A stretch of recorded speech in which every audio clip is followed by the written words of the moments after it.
Okay, let's get into it. First, I want to remind everybody that I'm not a doctor, so anything I've got to say today should not be taken as medical advice. I probably misunderstood it anyway. Secondly, we're going to be talking about prostate cancer. I don't know how today's is going to go, so if it freaks you out or, it kind of puts a wrench in your day, I apologize, but that's what we're getting into. All right, so thought I'd be doing these things a little bit more frequently, but it's turning out we're doing them just about every 3 months, which is what the periodicity is for my blood work or scans. Scans every 6 months, a new PSA test every 3. Today we had a meeting, a Zoom call with my doc out of Houston Methodist. Did blood work a couple of weeks ago, so I'd already gotten the results back from that, so I knew what it said. And I think as you start, and this is just my opinion, kind of the feeling that I get, as you go on more with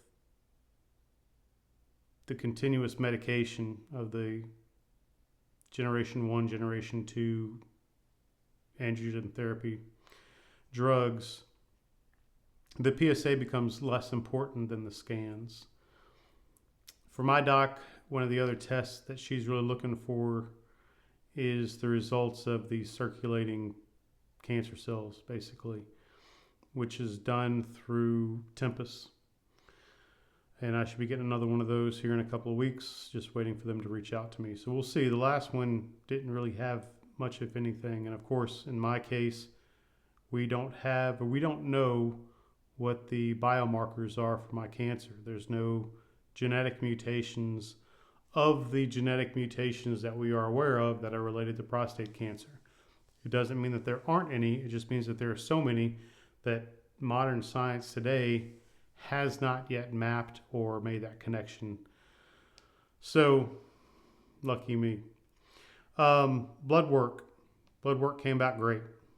It's been good. My white blood cell counts are still pretty low, and my red blood cell counts are still pretty low. The doctor and I, for what it's worth, attribute it still to my body is still overcoming the effects of the chemo and the radiation that I finished in September of last year. So I don't know how long that's going to take. She doesn't know how long that's going to take to recover. We'll just have to see. PSA is still undetectable. Everything else is really good. Everything else is in limits. My B12 is sky high. That's because I'm doing a B12 shot every other week. It was sky high when I was doing it every week. Then it was every other week. It's still very high. So we're going to go down to every month and see if that helps to kind of get it back into range. Everything else, though, my cholesterol is really good. There's really nothing else more to speak about when it comes to the blood test. It's just pretty good. So then we get on to the doctor's appointment, and we kind of talked today, and I knew that today's test was really just going to be a brief recap of the blood work, which she had already told me she thought was really good, and then kind of moving on to the next stage, which was going to be PSA scans in about another 3 months on site in Houston. So the next types of scans they're going to do in another 3 months is I'm going to get another PSMA PET.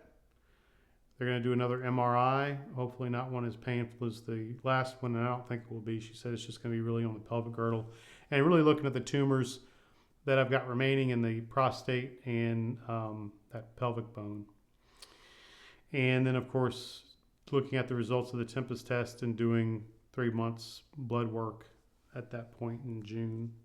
I don't know when in June, just that'll be when it is. So, with that, I kind of wanted to talk about, all right, well, last time we spoke in person, I got the idea that, even if my scans are clear in June, she's going to want to keep me on the medication for a little bit longer before we start talking about a holiday.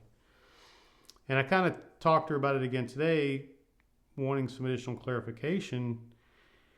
And I kind of got the I got the, hey, look, I know we've talked about this before, but, and she didn't say this verbatim, but the reading between the lines is she's not taking me off of medication anytime soon, even with clear scans. She's going to want to see another set of clear scans, and then she's going to want to see another set of clear scans. And at one point she said, we really don't want to look at holidays until we get this thing under control. At which point I asked, okay, well, what does under control look like to you? And she didn't have an answer to that. So I think this is a situation where our goalposts are going to continue to move. And she did say, she said, look, you're the patient. I'm going to do what you want to do. So if you want to go ahead and take a holiday, we can take a holiday. She's just very nervous about it. And I think she's been burned. She did kind of recount a situation where she had a younger patient take a holiday, and in 9 months, the cancer had come back metastasized to the liver. And so she's trigger shy for a holiday. And I can understand that. She wants to do what's right. She wants to keep me alive. And I'm 50 years old. I'm young, and I've got an aggressive form of cancer. And, she said it. She's worried, and she says it does happen with the guys that are younger, that you take a holiday and the cancer could come back more aggressive. Which, I don't know. There were no numbers associated with that. There wasn't a test or a study that she could have forwarded to me supporting that claim. It's just, she's the doc. This is what she looks at every day, so I've got to take her word at it, up to a point. So that was really disheartening. It was really disappointing, because I'm fighting a lot with the brain cloud, whatever, the mental acuity degradation, and just the fatigue and the no freaking muscle mass, the no testosterone. I'm just bone covered in fat, and I'm not used to that. I mean, after 20 years in the military, I'm just not used.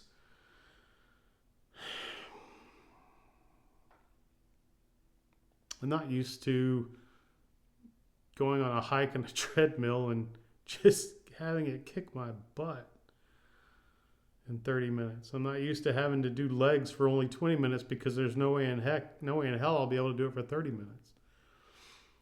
It's hard. It's just really hard. And to be told that you got to be on these medications in perpetuity, or until you have the guts to say, hey, you know what?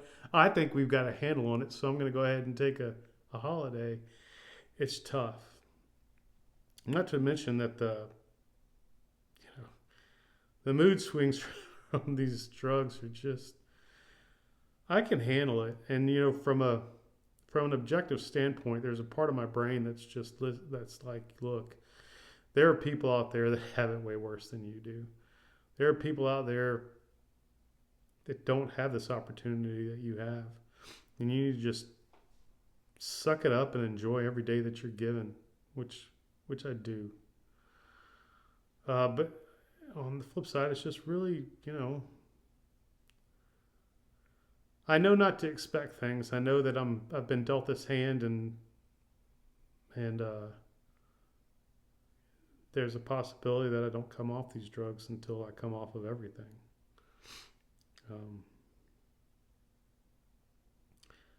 But I'm here, and I guess one of the other things getting jerked around is the docs tell you at one visit, yeah, we can keep you alive for 20, 30 years, and then the next visit it's, hey, this is really aggressive and it wants to kill you, and it's gonna kill you, and we're just waiting for the other shoe to drop. But again, you're always waiting for the other shoe to drop. We're human. We have an expiration date. The other shoe's going to drop.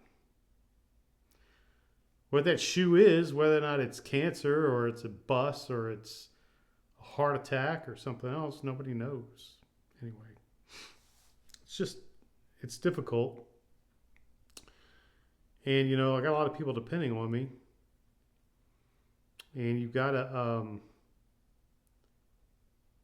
I've got a lot of people depending on me to be positive about this stuff, and I do need to be positive. And look, anything is possible, and I do believe that. I believe that with all my heart. It's just, it can be hard at times.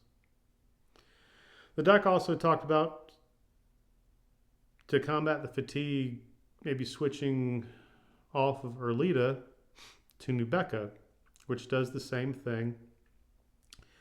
Which, if it does the same thing, it blocks the receptors on the cells to not take testosterone.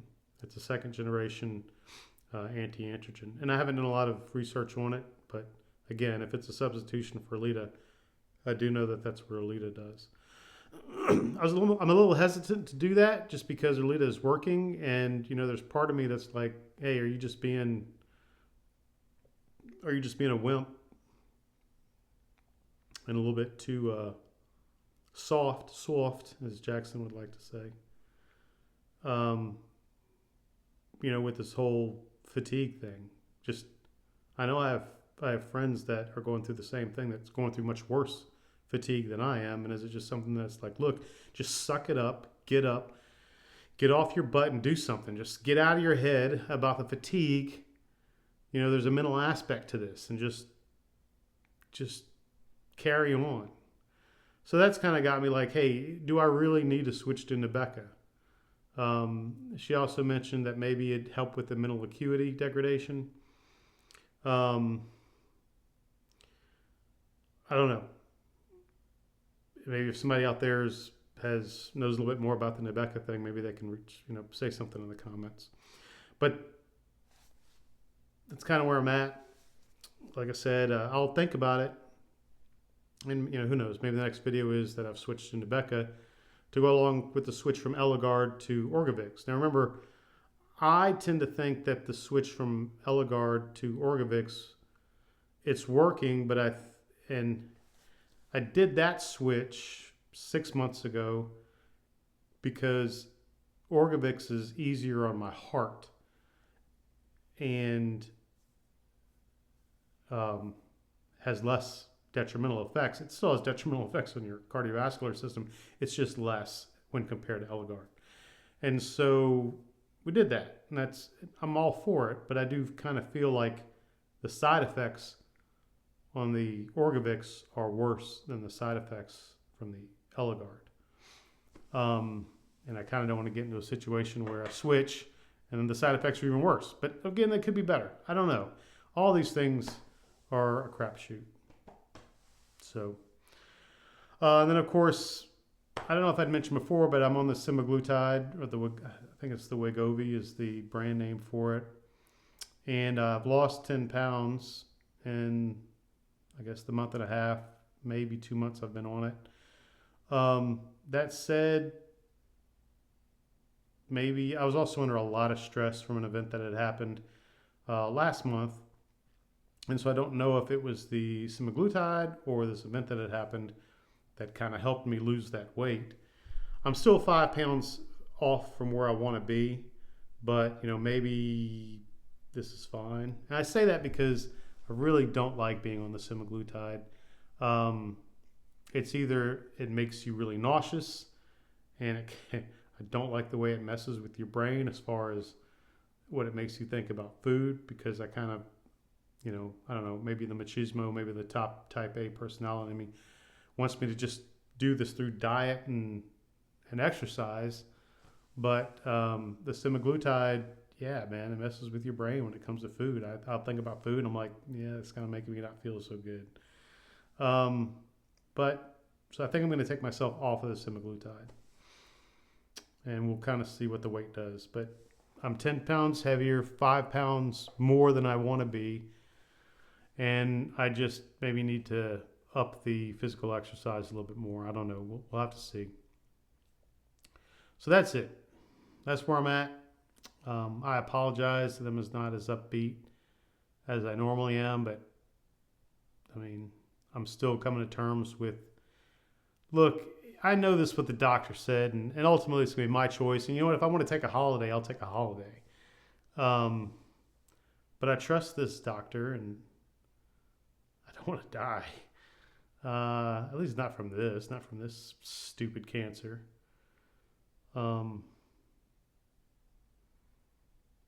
Patience, courage, and patience. That's the meditation I do more than anything else. Courage and patience. And remember that truly anything is possible.